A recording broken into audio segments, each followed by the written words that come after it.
Selamat datang di MRF Football, channel yang akan membahas berita seputar Manchester United.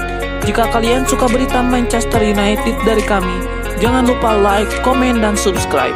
Dan juga nyalakan tombol loncengnya, agar kalian bisa tahu berita Man United terupdate dari kami. Terima kasih, Glory Glory Manchester United.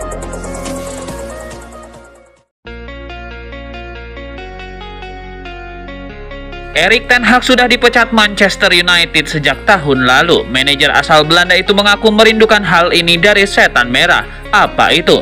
Ten Hag mengakuinya dalam podcast SEG Stories. Pelatih berusia 55 tahun itu mengaku sedih gagal membawa klub tampil bagus. Saya sudah memutuskannya. Oke, saya tak akan melakukan apapun sampai 1 Juli nanti.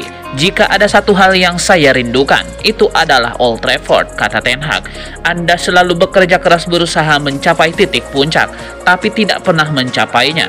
Kami punya banyak pencapaian, tapi selalu ada ruang perbaikan dan hal-hal baik sajalah tidaklah cukup. Anda bisa berbuat lebih baik, kata Ten Hag.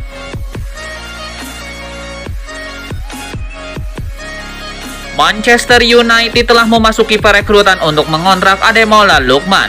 Menurut sebuah laporan, pemain internasional Nigeria itu akan meninggalkan Atalanta pada akhir musim ini. Ini adalah keputusan yang telah diambilnya sebelum berselisih dengan manajer Gian Piero Gasperini. Tetapi perselisihan itu semakin menegaskan bahwa sudah saatnya untuk pergi.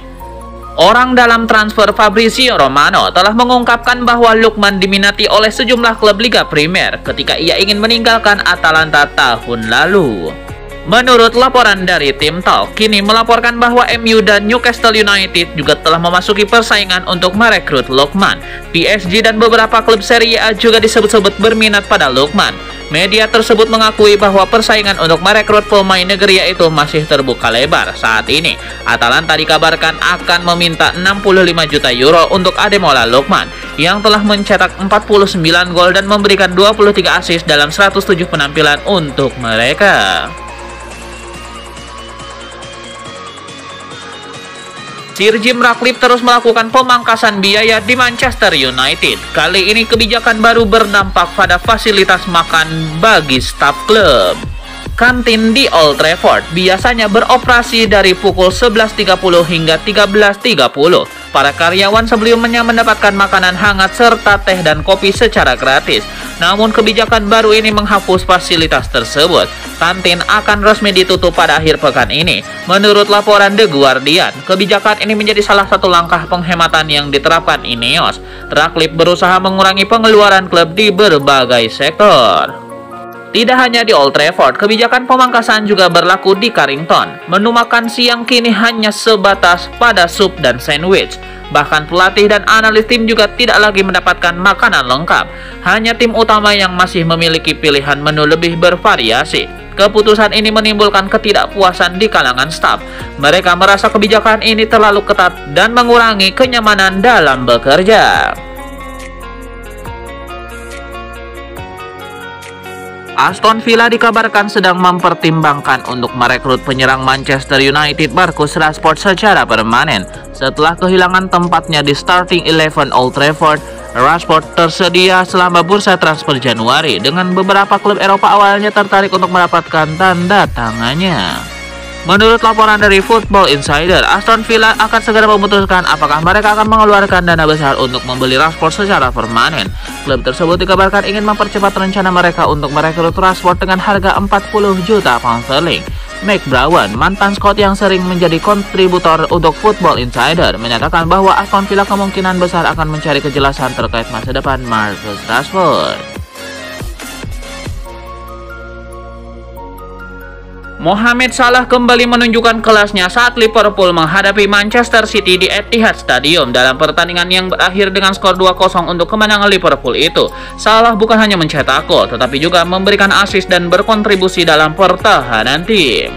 Gary Neville mengungkapkan kekagumannya terhadap peran baru Mohamed Salah yang tidak hanya fokus pada serangan, tetapi juga berkontribusi dalam menjaga pertahanan tim. Gary Neville mengamati bahwa dedikasi Mohamed Salah dalam bertahan sangat berkontribusi terhadap kesuksesan Liverpool.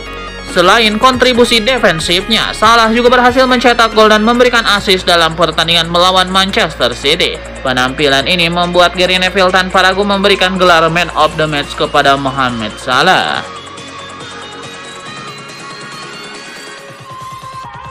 Ada informasi menarik datang dari Manchester United. Tim pelatih Setan Merah dilaporkan mulai putus asa dengan performa striker mereka, Rasmus Højlund.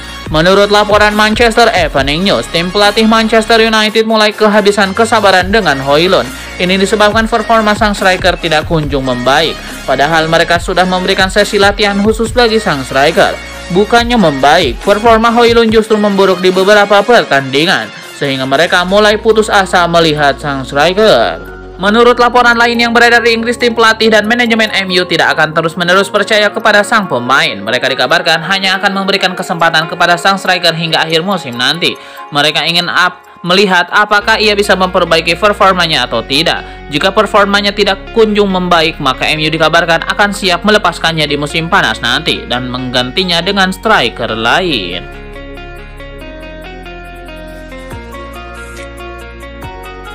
Manchester United dicap sebagai pihak yang bersalah lantaran gagal memaksimalkan potensi pemain usai penggawa buangan mereka Anthony tampil apik di La Liga. Rangkaian performa apik Anthony membuat mantan bintang Real Betis, Gabino Rodriguez, buka suara mengomentari situasi Anthony. Menurut dia, pemuda asal Brazil sebenarnya merupakan pemain berkelas. Hanya saja para pelatih MU sebelumnya salah mengurus Anthony dan gagal mengeluarkan potensi maksimal sang penggawa. Sebaliknya, bos Real Betis Manuel Pellegrini dianggap tahu cara mendapatkan performa terbaik dari Anthony. Lebih lanjut, Gabino Rodriguez juga memuji sikap rendah hati yang diperlihatkan Anthony ketika pertama kali datang ke Real Betis. Meski sebelumnya merupakan pemain MU, dia sama sekali tidak menunjukkan aura superior, sehingga diterima dengan baik oleh tim. Bruno Fernandes dikabarkan bersih tegang dengan legenda Everton, Derek Mountfield, dan saat Manchester United bermain imbang di Goodison Park, Kapten Setan Merah itu tidak senang dengan gestur yang dilakukan Mountfield kepada rekan-rekannya.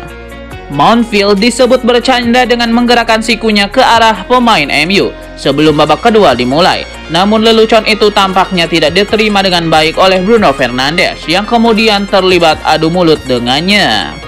Menurut laporan The Telegraph, insiden terjadi tidak lama setelah babak kedua dimulai. Fernandes melihat berbicara dengan Mountfield di pinggir lapangan setelah melihat gestur mantan bek Everton itu. Mountfield diyakini hanya bercanda dengan meniru gerakan siku, tetapi Fernandes tidak menganggapnya sebagai sesuatu yang lucu. Keduanya pun terlihat beradu argumen sebelum akhirnya kembali fokus ke pertandingan. Hingga saat ini Manchester United belum memberikan komentar resmi terkait insiden tersebut. Namun momen ini menambah ketegangan di laga yang sudah berlangsung sengit. Manchester United kabarnya tertarik merekrut pemain yang digadang-gadang sebagai titisan Lionel Messi, Paulo Dybala, pada bursa transfer musim panas 2025. Bintang AS Roma itu hendak dijadikan sebagai pengganti Marcus Rashford yang tidak masuk dalam rencana pelatih Ruben Amorim dan telah didepak dengan status pinjaman ke Aston Villa di Januari lalu. Football Transfer mencatat Paulo Dybala yang kini menginjak usia 31 tahun telah menjaringkan 8 gol dan membuat 3 assist dalam 31 pertandingan di semua kompetisi sepanjang kampanye musim ini. Dia pun dipandang cocok menjadi kandidat untuk menguatkan lini depan MU, terutama setelah kepergian Rashford dan Anthony.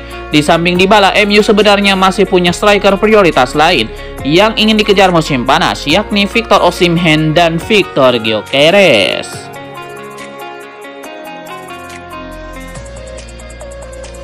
Ruben Amorim yang ditanya oleh seorang reporter Everton tentang reaksinya terhadap kunjungan pertamanya dan terakhir ke Goodison Park, memberikan pujian terhadap stadion tua yang terkenal itu dan berbicara hangat tentang kesulitan yang dihadapi dalam pertandingan di salah satu stadion bersejarah dalam sepak bola Inggris.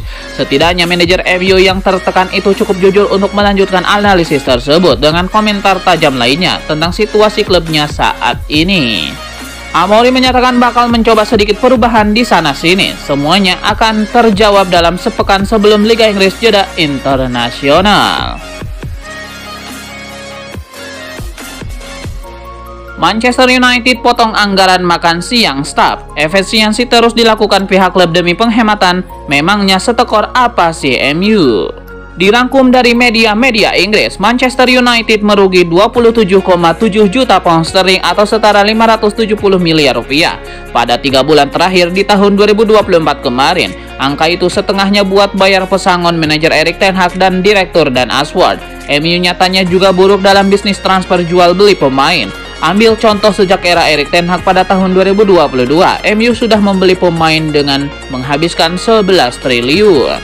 Pihak klub juga dapat kritikan dari para pendukungnya sendiri soal gaji pemain. Tidak sedikit pemain yang mulai tersisih dari skuad utama tapi masih dapat gaji besar, seperti Casemiro yang bayarannya 350.000 pound sterling. MU diketahui bakal cuci gudang besar-besaran di bursa transfer musim panas 2025. Selain nantinya duit penjualan pemain dipakai untuk menambah neraca klub, itu juga jadi modal buat beli pemain baru.